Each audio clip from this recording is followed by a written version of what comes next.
Practice രണ്ടാം ദിവസം മൊത്തം 3 ദിവസമായി. രണ്ടാം ദിവസം മാളവി എത്തിയിട്ടുണ്ട്. മാളവിയുടെ ഡാൻസൊക്കെ ഇപ്പോൾ നമ്മൾ കണ്ടിട്ടുണ്ടല്ലോ.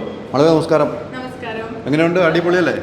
അടിപൊളിയായിട്ട് പോകുന്നു. ഞാൻ സത്യം പറഞ്ഞു കഴിഞ്ഞാൽ ലാസ്റ്റ് മിനിറ്റിലാണ് വന്നത്. കാരണം എനിക്ക് ഓൾറെഡി നമ്മളിങ്ങോട്ട് ഇവിടെ നിന്ന് ഇറങ്ങുന്ന ദിവസം എനിക്ക് വേറെ വർക്ക് ഉണ്ടായിരുന്നു. അത് പോസ്റ്റ്പോണ്ട് ആയപ്പോൾ ലാസ്റ്റ് മിനിറ്റിൽ ചേട്ടാ ഞാൻ അവൈലബിൾ ആണ് വരുന്നുണ്ടെന്ന് പറഞ്ഞിട്ട് ബാബുചേട്ടൻ്റെ അടുത്ത് പറഞ്ഞ് വരികയായിരുന്നു.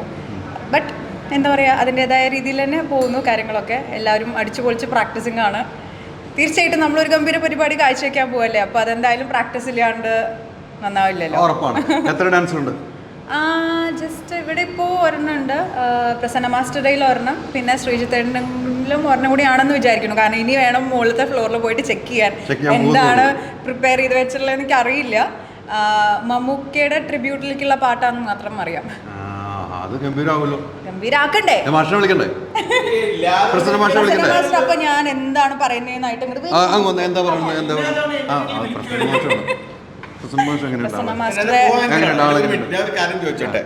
ഇന്നലെ അസീസിക്കായിരിക്കുമ്പോ കൂടെ വിളിച്ചു, പിന്നെ ഒരു തവണയും കുടിച്ചു. ഇപ്പോൾ ഞാനത് കോ-ആങ്കറാണോ? അതെന്താണെന്നറിയോ, മാസ്റ്റർ കയറുമ്പോ ഒരു ഓളം ഉണ്ടെന്ന് തോന്നുന്നു. അതായിരിക്കും എല്ലാവരും ഇങ്ങനെ വരാൻ പറയണം. മനസ്സിലായില്ലേ? ഓളം അല്ലേ? അതല്ലേ ഇവളുടെ സ്പെഷ്യാലിറ്റി അറിയാമോ? 5 സെക്കൻഡ് 25 എക്സ്പ്രഷൻ ഇടും. നവരസം തന്നെ 9 ഉള്ളൂ. ഇവളുടെ അടുത്ത് 25 രസമുണ്ട്. പക്ഷെ ഡയറക്ടേഴ്സ് ആരെങ്കിലൊക്കെ കേട്ടുകഴിഞ്ഞാൽ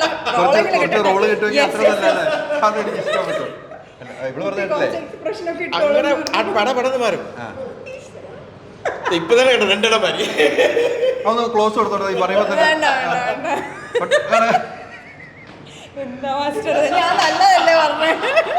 മാസ്റ്ററെ കുറിച്ച് അല്ല കറക്റ്റ് പറഞ്ഞതാണ്. അത് ഇപ്പൊ ഒരു ഗുണമല്ല. കുറെ ഡയറക്ടർമാരെ നല്ല രീതിയിൽ എടുക്കണം എല്ലാം. അത്രേ ഉള്ളൂ, നല്ല രീതിയിൽ എടുക്കണം. പക്ഷെ ഒരു കാര്യം ചോദിക്കട്ടെ, ഇപ്പൊ ഇവിടെ പ്രാക്ടീസ് നടക്കല്ലോ. മാളവിക എന്തായാലും മത്സരത്തിനൊന്നും പങ്കെടുത്തിട്ടില്ല.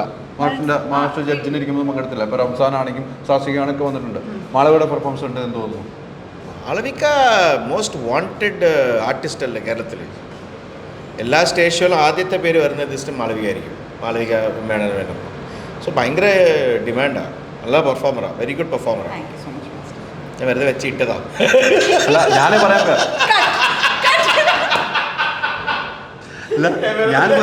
പറയാം വെറുതെ എന്ന് പറഞ്ഞില്ല. ഞാൻ പറയാം മാളവി എനിക്ക് വൈകിട്ട് ബിരിയാണി മേടിച്ചെന്ന് പറഞ്ഞാൽ എനിക്ക് ത്രാസല്ല. തീർച്ചയായിട്ടും നമ്മൾ കാണുകയും ചെയ്തു. ഇന്നലെ ഞാൻ കണ്ടിരുന്നു. ഗംഭീരമായിട്ട് പെർഫോമൻസ്. മാഷ് അവിടെ ഇരുന്ന് കൈയടിക്കുന്നത് കാണുമ്പോൾ അറിയാലോ നമുക്ക്. മനുഷ്യ എല്ലാ ഡാൻസും വെച്ചിട്ട് പഠിപ്പിച്ചപ്പുറം മാറി നിന്ന് ഫൈനൽ കാണുമ്പോൾ മാറി നിന്ന് കൈയടിക്കുമ്പോൾ അറിയാം അത് ഇഷ്ടപ്പെട്ടു എന്നുള്ളതാണ് എനിക്ക് മനസ്സിലായത്. അതെ, അല്ലെങ്കിൽ ഇഷ്ടപ്പെട്ടില്ല അതൊക്കെ ഞാൻ ഓപ്പൺ ആയിട്ട് പറയുന്ന ആളാണ്. ഇവിടെ ഓൾറെഡി ഇവിടെ ഒരു തവണ കണ്ടിട്ട് ഒരു ഷോയില് ഇങ്ങനെ ശരിയായിട്ട് വന്നില്ല പറഞ്ഞ് ഞാൻ ഒച്ചയും വെച്ചിട്ടുണ്ട്. അതല്ലേ അമ്മ മഴവില്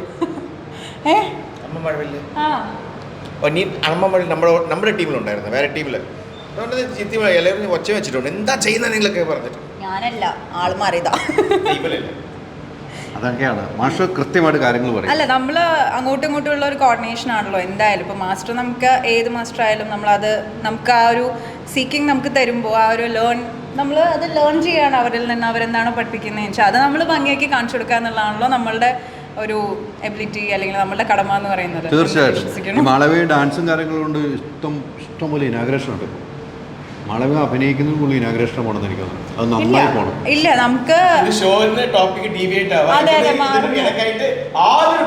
അല്ല ഞാൻ ഇനാഗ്രേഷൻ ഗംഭീരമായിട്ട് പോകുന്നുണ്ടോ?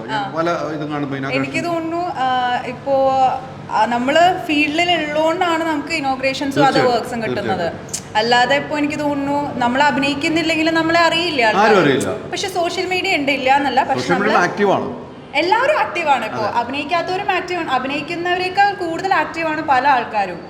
റീച്ചും കാര്യങ്ങളൊക്കെ ഉള്ള ആൾക്കാരുണ്ട്. പക്ഷെ നമ്മളെപ്പോലുള്ള പല ആൾക്കാർക്കും ഇപ്പോഴും ലൈം ലൈറ്റിലെ ഓരോ ക്യാരക്ടേഴ്സ് ചെയ്യാൻ പറ്റുന്നതിൻ്റെ ഒരു ഭാഗ്യം, ടച്ച് വുഡ്, അതിപ്പോൾ എനിക്ക് ഓഫേഴ്സ് വരുന്നതിൽ സന്തോഷമുണ്ട്. അതുകൊണ്ട് മാത്രമാണെന്ന് തോന്നുന്നു എനിക്ക് മറ്റുള്ള വർക്ക്സും വിളി വരുന്നത്. അല്ലെങ്കിൽ ആരറിയുക, എത്രയോ പേരുണ്ട് അങ്ങനെ. നമുക്ക് ഓരോ എന്താ പറയുക ഓപ്പർച്യൂണിറ്റി കിട്ടുന്നതിൽ സന്തോഷം. അത് ഭംഗിയാക്കാൻ ഞാൻ നോക്കാറുണ്ട്. അത്രേ അല്ല എനിക്ക് തോന്നുന്നു മാളവിക എല്ലാവരുടെയും കൂടെ അഭിനയിക്കുന്നു അല്ലേ ലാലേട്ടൻ്റെ സ്റ്റാർസിന്റെ അല്ല കൂടെ അതൊരു വലിയ അഭിനയിക്കാൻ ഭാഗ്യം പറ്റിയതുള്ള ഒരു ഭാഗ്യം. അതെ, എല്ലാവരും കൂടെ അഭിനയിച്ചു അത് വലിയൊരു ഭാഗ്യമായിട്ടാണ് മാളവിയുടെ ജീവിതത്തിൽ കാണുന്നത്. തീർച്ചയായിട്ടും. കാരണം ഞാനൊന്നും ആഗ്രഹിക്കുക ഒരു സ്വപ്നം പോലും കണ്ടിട്ടില്ല അങ്ങനെയൊന്നും. അപ്പോൾ അത് നമുക്കൊരു ഓപ്പർച്യൂണിറ്റി തേടി വരുമ്പോൾ വൈ നോട്ട് ചെയ്യല്ലേ വേണ്ടേ. അല്ല ഇപ്പോൾ ഷോ വരുമ്പോഴും മാളവിയുടെ പേര് വരുന്നുണ്ടല്ലോ, അതും ഒരു ഭാഗ്യമല്ല. ഇപ്പം അമ്മയുടെ ഷോ നടന്നാലും ഇപ്പം നിർമ്മാതാക്കളും അമ്മയും കൈ കൊടുക്കും, അവിടെ മാളവിയുടെ പേര് വരികയാണ്. നല്ലൊരു പെർഫോമൻസ് ആയതുകൊണ്ട് മാത്രമായതുകൊണ്ടാണ് ഈ പേര് വരുന്നത്, അല്ല ഈ പേര് വരില്ല അല്ല. അപ്പം നമുക്ക് 7-ാം തീയതി ഖത്തറിൽ കാണും. അടിച്ച് പൊളിക്കും. അപ്പോൾ ഓക്കെ, താങ്ക് യു. ഓക്സിജനിൽ വമ്പിച്ച വിലക്കുറവുമായി കേരളം കൂളാകും AC discount sale. Oxygen, the cooling expert.